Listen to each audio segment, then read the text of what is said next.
Dans la petite ville toscane de Borgo San Lorenzo, au début des années 1940, vivait un ouvrier nommé Luca Rossi. Chaque matin, le village s'éveillait au son des cloches, les ruelles pavées baignées de lumière dorée. Un hiver de 1941, alors que Luca rentrait chez lui après sa journée de travail, il aperçut un petit chiot blessé et malade, grelottant sur le bord d'une rue déserte.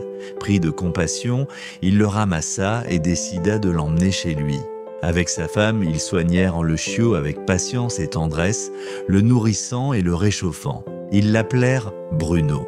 Très vite, une relation exceptionnelle naquit entre l'homme et le chien. Chaque geste de Luca était pour Bruno un acte d'amour et de sécurité, et le chien répondit par une fidélité immédiate et sans faille. Chaque matin, Bruno accompagnait son maître jusqu'à l'arrêt de bus et le regardait partir pour son travail. Chaque soir, fidèle à sa promesse silencieuse, il revenait pour accueillir Luca avec joie et affection. Il frétillait de bonheur dès que son maître apparaissait. Les habitants du village furent touchés par cette routine. Ils se mirent à l'appeler le chien le plus fidèle de Toscane et commencèrent à lui offrir des friandises et un bol d'eau pendant son attente. Les années passèrent. Bruno apprit à reconnaître les saisons. La neige recouvrait les ruelles en hiver, les fleurs écloraient au printemps, le soleil d'été chauffait les pavés et les feuilles rouges tombaient en automne. Bruno restait fidèle, patient, immuable dans sa routine. Un petit point de lumière dans le quotidien du village. Mais la guerre frappa à Borgo San Lorenzo.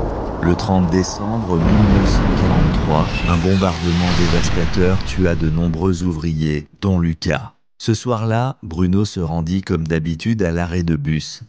Mais son maître ne revint jamais. Le cœur brisé, il rentra chez lui, sans comprendre l'absence de son ami. Pourtant, la fidélité de Bruno ne fléchit jamais. Jour après jour, saison après saison, il retourna à l'arrêt de bus.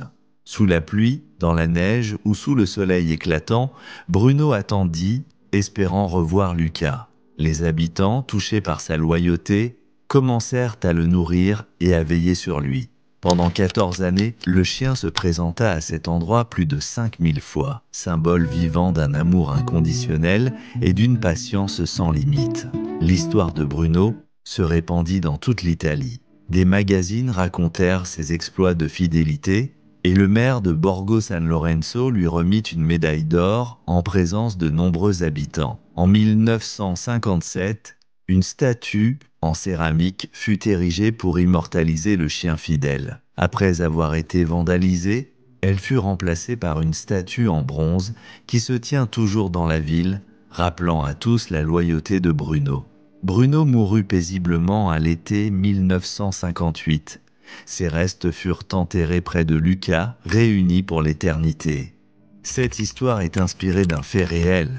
Le chien s'appelait Fido et son maître Carlo Soriani.